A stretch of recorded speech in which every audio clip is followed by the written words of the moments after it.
I have Debra here as my mock patient, and I placed a Curlex on her leg so I don't get all the calamine all over her leg, for demonstration purposes only. Okay.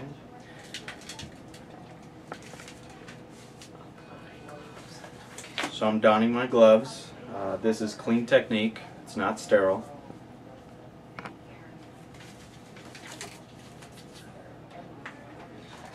So let's say, for example, I just removed the previous UNNA boot from the patient's leg. I'm always going to look for skin integrity or lack thereof. I'm also going to check for pulses and, of course, cap refill before you reapply a fresh UNNA boot dressing. You've got your dorsalis pedis and posterior tibialis pulses. So let's say I just cleaned off the skin. Let's say it's totally intact, in good shape. I'm about to reapply a fresh UNNA boot. Now, UNNA boot comes with or without calamine lotion. The one that we normally carry here in primary care has calamine lotion.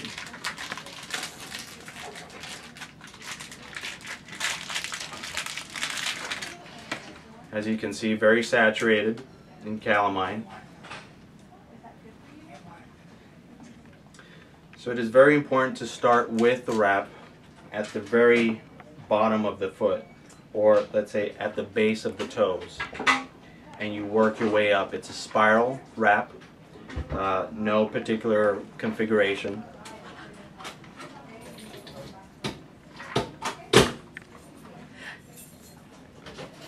When you're wrapping the UNNA boot, it doesn't go under tension because it's not considered a true compression dressing.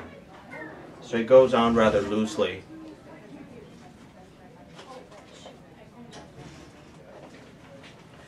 You'll notice that there will be a few areas that look flappy, but you can pretty much press that down later on just as if you were casting.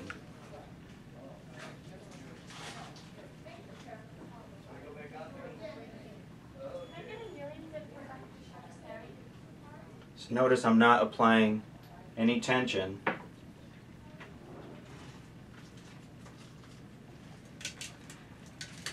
I have a little technique that where you're trying to apply it in a spiral manner, but sometimes it kind of goes off on a tangent, so you can kind of bring it back, fold it onto itself, and keep wrapping, just like that.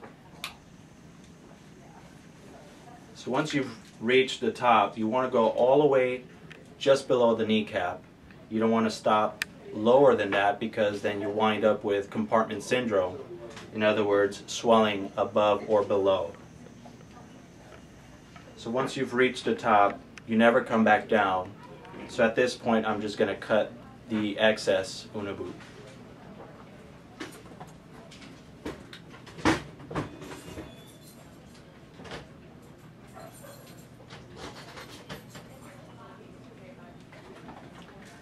Quite a waste, but unfortunately we have to toss it. Obviously, we use this just once for one patient. It's not multi-use. And when I mentioned earlier that you flatten it out as if you're casting, this is exactly just what I meant. You basically contour it to the patient's leg, just like so. Also, another good thing is to ask the patient to flex their ankle, because you don't want to lose normal function to that joint. So Debra, can you flex your ankle for me? And how does that feel? It's good. Good. So this is a good point, a good opportunity for you to check if the dressing is maybe on too tight. Obviously, if they complain that it feels too snug or too tight, then you can always loosen it up accordingly. So at this point, there's basically nothing else that you do with the UNNA boot. Again, it's not all that special. So you just cover it with a Coban, and we throw a stockinette over that, and we're done. So I'm going to switch out my gloves.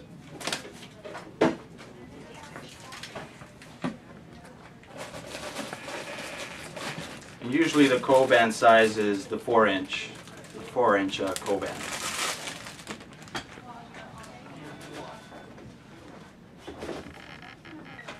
So even though it's a clean technique, it doesn't hurt to change out your gloves throughout if you need to.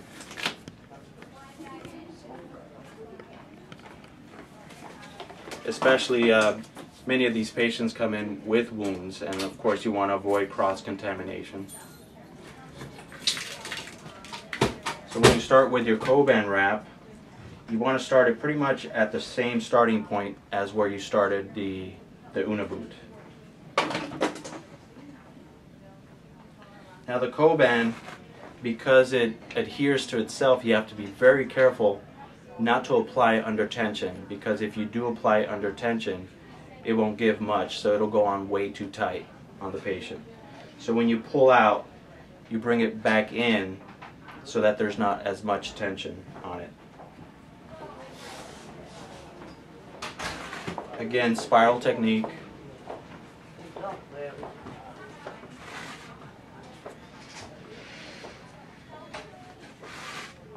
So notice when I pull back, I bring it back. In other words, when I pull back, I don't keep the tension, I release it so that it doesn't go on too tight.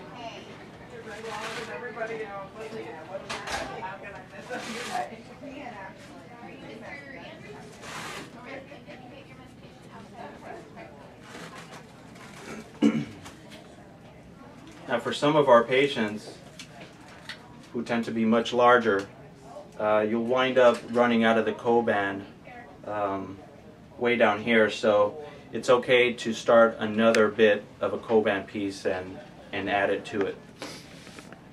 And then you just kind of press down on it, just like I did with the UNNA Boot. And again, you ask the patient to flex their ankle. Deborah, can you flex your ankle? How does that feel? It's good. Good.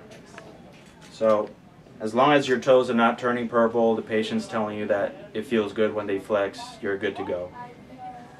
So now the outer layer is basically your stockinette.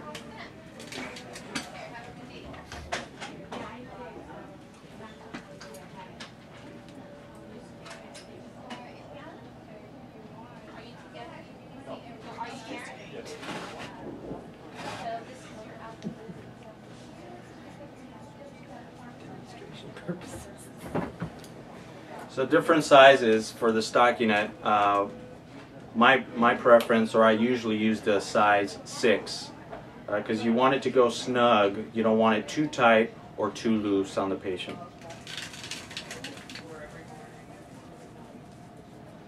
And you put it on just like a sock or a stocking.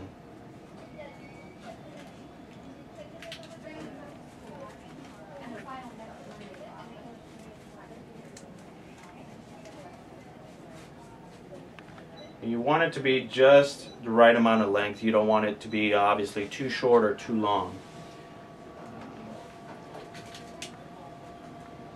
If it was a little bit too long, you could always bring it back some and fold it onto itself at the top. Okay. So again, notice how I started at the beginning of the wraps, the previous wraps. And this is mainly because when they put their shoe back on, you don't want it to be too bulky, so that the shoe fits right on. Okay. And this pretty much concludes the UNNA Boot.